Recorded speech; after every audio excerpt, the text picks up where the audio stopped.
Good morning, Year 3. Welcome to Thursday's maths lesson. So actually, we've only got today and tomorrow left of video lessons, and then you'll be back in school, which will be great. What I want you to do to start with is have a look at the clocks on the screen and see if you can tell the time on all of them. We haven't done time at school yet, but it is a skill that's really, really important to be practicing as much as you can, because actually we only tend to do a week or two of it at school. So it's really important that you're practicing it as often as you can. So pause the video. Can you tell the time on all of these clocks? Okay, so we have got, on our first one is 5 o'clock. We have 2:30 on our second one. We have 8:15 on our third. 2 o'clock on the next one. If you're doing it on digital, this one would then be 1:45. Okay, but we're thinking analog, so I want you to say 2 o'clock.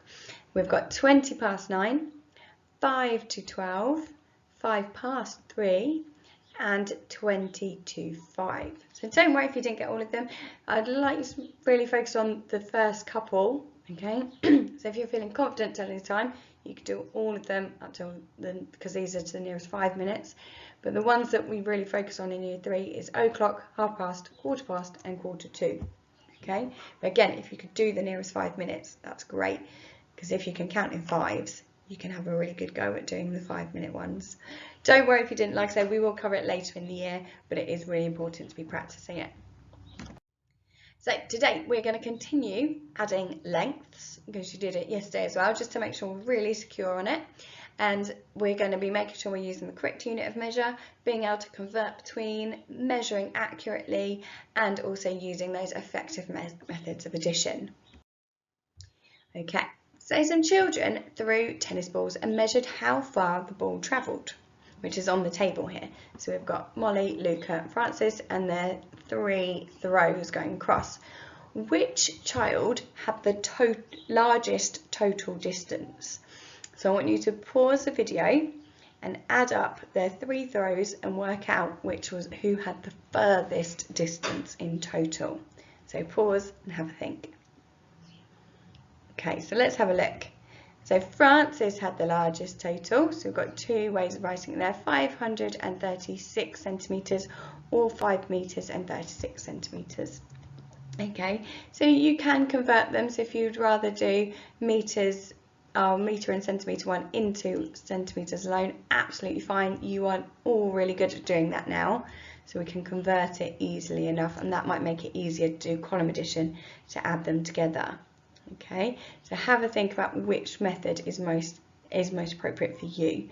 So we've got 3 metres and 6 centimetres there, so it becomes 306 centimetres. So again, you could just do those column methods to check. Okay, so we've got a part whole model here, but we're missing the whole. We've got the parts, we've got 42 centimetres, 3 metres 56 centimetres, and 163 centimetres. So I want you to add them all together and work out the total. They've all been written in slightly different ways, so you might want to convert them into the same unit of measure first of all. So pause, have a go. What do you think? Okay, so I'm going to change my middle one into centimetres like the other 2 are. Okay, so I've got 3 metres and I'm going to centimetres, so I need to times it by 100. Okay, so that becomes 300, and I can add the 56 centimetres that are there. Okay, then I can set out column addition really easily, because I could do 42. I'm going to do my hundreds, tens and ones just to make sure I'm really setting it out properly. And then I've got 356 and add 163. Okay, so again, now you've got that method and they're all converted, you can add those nice and easily. You can probably set it out clearer than I have as well. So pause and have a go. Okay, let's have a look then.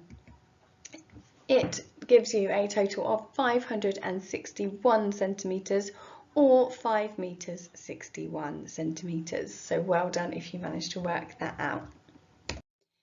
Okay, another bit of problem solving for you. So which three ribbons can add together to give a length between 11 centimetres and 14 centimetres? So you need to look at all of them, might want to convert them to the same unit of measure, and there may be more than one possible answer.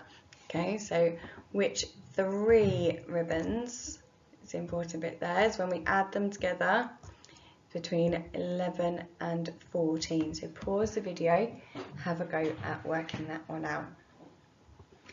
Okay, so let's have a look, shall we? So we might want to convert this one into centimetres, so it's 5 centimetres and 4 millimetres. And this one would be 1 centimetre and 9 millimetres. Okay, so that might make it a little bit easier, or you might want to turn all the others into millimetres, whichever you prefer. Okay, so you could have had yellow, orange and blue. Adding those three together would give you a length between 11 and 14. Well done if you were able to spot that. Okay, so a bit similar on this one. A conveyor belt is 1 metre 40 centimetres long, so that's important information there. Which three suitcases will fit onto the belt at once? So again, have a look at them, decide if you need to convert them to the same unit of measure. Okay, so we've got A, B, C, D and E, which three will add together. Okay, remember it can't be more than 1 metre 40 or 140 centimetres. So pause the video and have a go at solving this problem. Okay, so let's have a look. So there could be lots of different ones for this one. So you could have had B, so if we do 76 centimetres, add D, which is 23 centimetres, and add E, which is 35. Okay, so 6 add 3 is 9, add the 5 is 14. And then we've got 7 add 2, which is 9, add the 3, which takes me to 12, add the 1 is 13. So it's 134 centimetres, which is 1 metre 34 centimetres. So there are other possibilities as well. So if you found a different one, well done. Okay, so we've got three here. We've got a bar model, a part hole model, and then a statement that says C is the total length of 451 centimetres, 1 metre, 11 centimetres and 39 centimetres. Okay, so which is the odd one out? Convince me. So have a look at all of them, work out those totals of A, B and C, and which is the odd one out. So pause and have a look. Okay, so for A, we'd need to add up these three lengths. For B, you'd be adding up these ones. And for C, you would be adding up these three lengths. Okay. So B is the odd one out because it totals 591 centimetres. Whereas all the others, or the other two, are 601 centimetres or 6 metres 1, okay? So again, you could have used column method to do that to help you. Some of you could have done it in your head. Lots of different ways, but you should have been able to spot that B gave a different answer. Okay, so today you are going to continue with your adding lengths, and there is going to be a bit more of the problem solving today because you've perfected the skill yesterday. So make sure you're using column addition to help you. Really look at the unit of measure, okay, because there might be questions that are trying to trick you a little bit. The numbers look bigger, but look at the unit of measure really carefully and use column addition to help you. Okay, and I'll see you tomorrow for our last lesson.